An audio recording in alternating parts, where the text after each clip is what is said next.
Guys, welcome back to another episode of Flip That Zoo. My name's Nubu Girl, and I'll be basically renovating this Indian peafowl habitat today.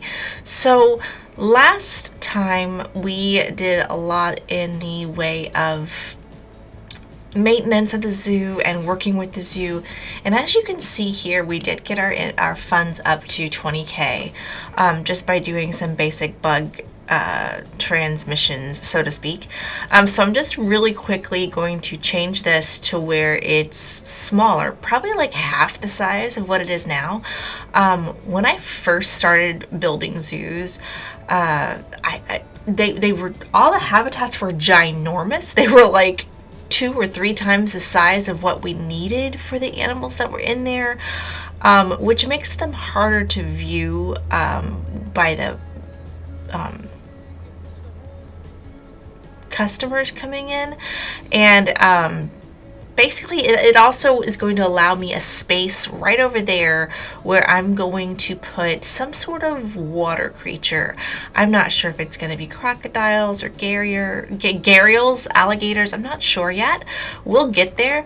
But right now it's just going to be a little bit of moving things around, making things pretty. See that underwater view right there, or that underwater walking, or I guess it's underground walking, so to speak, but it's going to be an underwater walking when I'm done with it.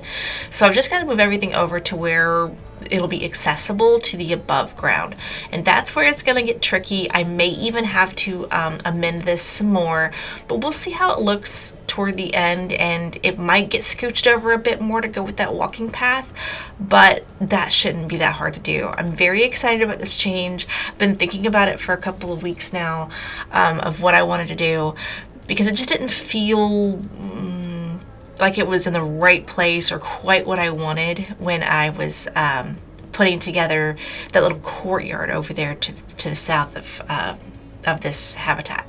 So excited to get going. Yay! And it's like everything seems to be going pretty well, moving things over, getting all the plants that were over in the other part. I'm trying to just make sure we have enough space for the underwater viewing from our hippo habitat. I'm really thinking I might have to move it over like another inch or two. But once again, we'll kind of hit that up once we get to that next habitat. So next video I will be building a whole new habitat. It won't be refabbing, it'll be building that underwater, or that water habitat that'll have the underwater viewing from the walk path that goes from right there where those rocks are to the hippo viewing. So it'll be really, really cool. So all fresh new build next time we next time we have a video. And yeah, everything's going great until I realize that we are in the negative again. And what do you do when you're in the negative? You sell stuff, right? So that alert telling me there was fighting in the lion habitat, I felt like it was just like a sign that we needed to kind of clean up the lion habitat, maybe clear out some lions that don't belong. So the first thing we're going to do is grab a lion and then just basically look at their mates and see. Inbreeding is like the most critical thing. You don't want them to inbreed because then they get worse genetics. So we want best genetics. We want gold lions, honestly, ones that have the highest numbers. This guy has 9,000, 7,000, and 6,000. We're going to go with the 9,000 line for sure. So I do just basically break out a pen and paper for this and just go through the list and mark down any that are inbreeding. Because I tell you what, there's just so many in this pen, it'll be hard for me to keep track of who's who. So I go through them real quickly, write down who we're keeping, who we're deleting, and any that's expecting offspring you do have to keep, even if it's inbreeding, just so they can go ahead and have their cubs, and then we can either keep them or get rid of them depending on inbreeding. But it's just a quick way to clear out the pen and keep the good ones, keep the ones that are great mates and will make a great pride and keep it going. Once we've made our list, it's just a matter of grabbing the animals, clicking the ones that you need to get rid of or get out of the zoo, and then just going to the storage and selling them. And we really needed that boost of cash, so you'll see that it's going to give us a huge boost of cash. So 64K, not bad. But we cannot sell the pregnant lioness. So we're just going to send her back to the habitat, let her have her cub, and then we can sell her off if it's still inbreeding.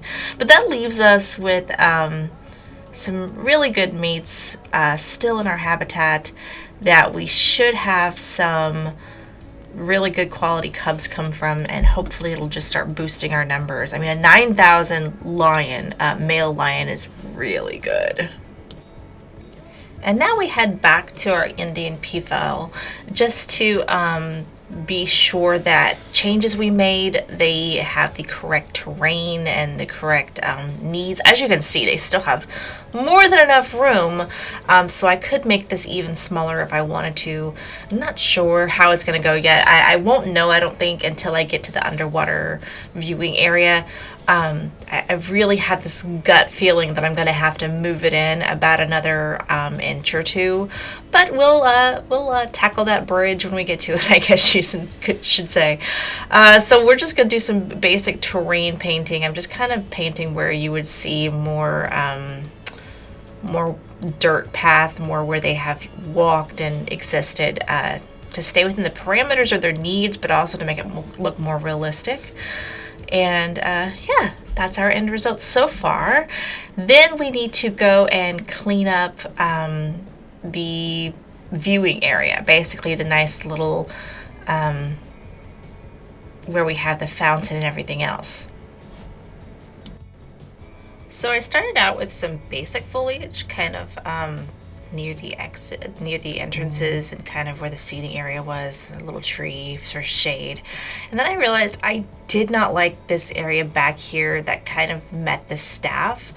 I wanted it to be a little less conspicuous, so time to put in like a little pond or little just a little feature to where it wouldn't be as noticeable, like you wouldn't be staring at the staff stuff. I mean, you would still see them there, they're not going to be invisible or anything, but it's just like if you have a feature, like a water feature or some sort of feature with plants or rocks or whatnot, it tends to draw the eye and make you not stare at the staff stuff so much, which was my main goal here. Let's stop looking at the staff. So adding in a water feature to an area that's already been established can be a little complicated, but it's totally doable. It's just, you've got to have patience. And then the next thing is you just got to think within the parameters of the game. So usually it's if there's a wall in the way, or if the area is not quite as flat as the game wants it to be for a path. I had to really smooth that out, and then I could add my water back. And by the way, trying to add a path next to a waterway, unless you're making a bridge over it, you just can't do it. So I always recommend removing the water, making sure the path is high enough and smooth enough where you want to put the water, and then adding the path. Unless, of course, you are adding a bridge. Bridges are a little bit of a different animal. So really exciting stuff. And then to make it a really nice water feature next to this area where people are going to be sitting and watching animals, I really dolled it up with some foliage and some rock work, and then we're going to frame it. We're not going to just leave it like a basic hole in the ground with some water in it. I'm framing it first with foliage and vegetation, and then I'm going to frame it with rock work, which you're going to notice it's going to really tie it together. I'm making sure that I'm covering up the pathing right up against where people can see it openly, that it is seen through the foliage that I put down. So I'm just framing up the pond nicely with some rock work, and it makes it just really tie together and pop. It makes it feel more on purpose for the guests rather than just I know it takes away that natural feel in a sense, but it's supposed to, because this is supposed to be where the guests sit and view the animals. So it's meant to look a little more polished, more finished, more human-made. And I honestly don't think I'm going to change much inside the habitat itself because I really like the layout. I know it's a flat walkthrough, but I think it's nicely done. It's decorated. It's got a nice non-straight pathing. There is that one little like hook off of the end from where we were deleting from the previous layout, but I don't mind it. I think it's like a little area where people can kind of break off and see them in the sleeping zone and then go back to their normal pathing.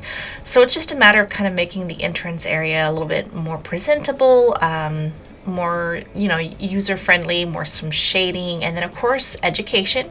Education is super important. So we're going to add some boards, and then we're going to add some sound systems, and we're just going to make it really nice so everybody can see what they're walking into.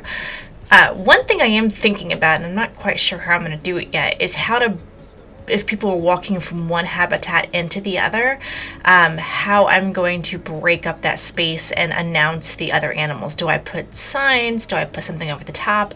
I don't know. What do you guys think? Because I'm definitely thinking, I don't know, maybe signs over these little trellises would look really nice. Personally, I decided to put these trellises on each of the walkthrough entrances that connect to the peafowl because I think it really makes it pop, and it brings it from a flat, a little bit basic to a little bit of a pop. And I think it's kind of fun. So I'm thinking maybe signs up in the top above the trellis would probably look best, but I'm still kind of not sure. Another thing I'm thinking about doing, I know it looks finished right now, but I might change this just a bit more because that habitat right there to the front of where we're putting the trellis right now, which is an empty habitat currently, we're probably going to put tortoises in there, and what I was thinking is actually putting some stairs down into the tortoise habitat on either side. That way people have to step down into the habitat, and I don't know, it just kind of gives it a little bit of a breakup of space and precision. I don't know. These are all things I'm thinking about. This habitat's also extremely big, so I might actually break it into 2 other habitats and have both kinds of tortoise in there. Again, not positive, but these are all things that are going through my head, and I'm trying to think of a really nice way to do it, while also making sure I have nice walkthroughs for the animals that can have walkthroughs, or at least for a good amount of them. Maybe not all of them, but a good amount of them. So just a little bit of adjusting to make sure the pathing fits correctly in the trellis, which once again, if I do end up putting stairs here, it's probably going to get redone just a tad, but it's fine. These things are all going to be connected into one scene, so it won't be as stressful. Again, just let me know what you guys think.